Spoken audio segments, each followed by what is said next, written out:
छापल्याप्रमाणे अध्यक्ष महोदय, माननीय मंत्री महोदयांनी उत्तर दिलेली आहेत आणि त्यामध्ये स्पष्ट अनियमितता झालेली आहे, विसंगत पद्धतीने कारवाई झालेली आहे निदर्शनास येत आहे।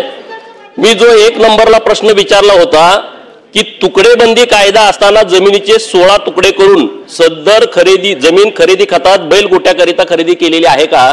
माननीय मंत्री महोदयांचं उत्तर आहे की हो, हे खरं आहे। म्हणजे तुम्ही तुकडेबंदी असताना 16 तुकडे केलेले आहेत। आणि दुसरा प्रश्न आहे की मालेगाव मध्ये स्टॅम्प वेंडर जाकीर व आरिफ अब्दुल लतीफ या दोन्ही साथीदारांनी मिळून जमिनीवर रहिवासी बांधकाम केले व त्याची विक्री करून खरेदीदारांची व शासनाची फसवणूक केल्याचे निदर्शनास येत आहे। आणि याला उत्तर असं दिलंय की बाबा डीडीआर साहेबांनी सांगितलं की हे काय खरं नाही। आता त्याच्या पुढे गेल्यानंतर तिसरा प्रश्न आमचा असा आहे की जवळपास 1600 बैलगोट्यांची नोंद आहे आणि या बैलगोट्यांना तुम्ही बांधकाम परवाना देण्याची आवश्यकता होती आणि उत्तरामध्ये दिलं की आम्ही बांधकाम परवाना कुठलाही दिलेला नाही। आणि म्हणून माझं माननीय मंत्री महोदयांच्याकडे स्पेसिफिक प्रश्न आहेत, जर डीडीआर साहेबांनी आपल्याला चुकीची माहिती दिलेली आहे, कारण तुकडेबंदी कायदे असताना 16 तुकडे केलेले आहेत, डीडीआर यांच्यावरती काय कारवाई करणार? नंबर 1, मालेगावचे उपविभागीय अधिकारी आहेत, यांनी 16/3/2013 ला मौजे संगमेश्वर तालुका मालेगाव येथील नंबर अमुक अमुक ही वर्ग 1 केलेली आहे। आणि हा जो त्यांचा निर्णय आहे तो निर्णय अप्पर जिल्हाधिकारी यांनी दिनांक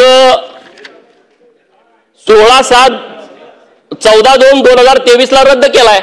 म्हणजे उपविभागीय अधिकाऱ्यांनी चुकीच्या पद्धतीने परवानगी दिली होती, वर्ग भोगवटदार 2 ची जमीन 1 केली होती आणि अप्पर जिल्हाधिकाऱ्यांनी तिने रद्द केलेली आहे।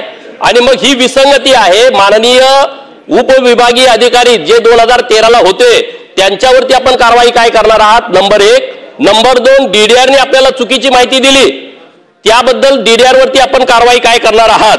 आणि मग तुम्ही जे 2 जण आहेत ज्यांनी ही जमीन फसवून लोकांना दिलेली आहे त्यांच्यावरती आपण फौजदारी गुन्हे दाखल करणार आहात का?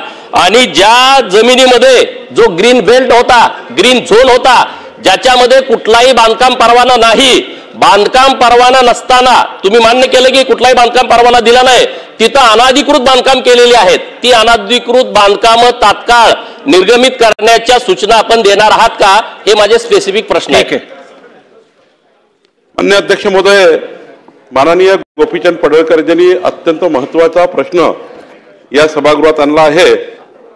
खरं तर मौजे संगमेश्वर येथील गट नंबर 114/अ आणि मौजे गुगळगाव येथील गट नंबर 253 असा हा 2 गट आल्याबद्दल।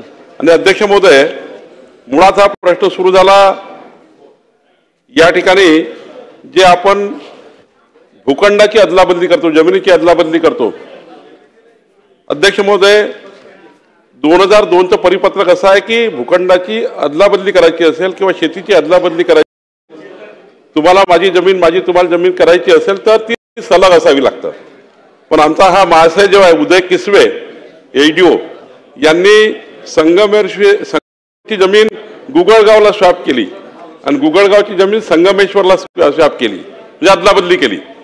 सलग असली पाहिजे ते परिपत्रक आहे, पण गावाच्या गावात बदलून टाकलं आणि त्यामुळं ते अधिकारी आहे यांना आम्ही निलंबित करतो आहे आणि यांना निलंबित करून याची 1 महिन्याच्या विभागीय चौकशी करून पुढचे याची कडक शिक्षा याच्यावर आम्ही पुन्हा करणार आहोत। दुसरा अध्यक्ष महोदय, या ठिकाणी गोपीचंदजींनी सांगितलं जे सुरुवात इथं झाली आहे या जमिनीची, मग त्याचे 16 मग त्यावर जवळपास 272 त्या ठिकाणी तुकडेबंदी कायद्याचं उल्लंघन झालं, MRTP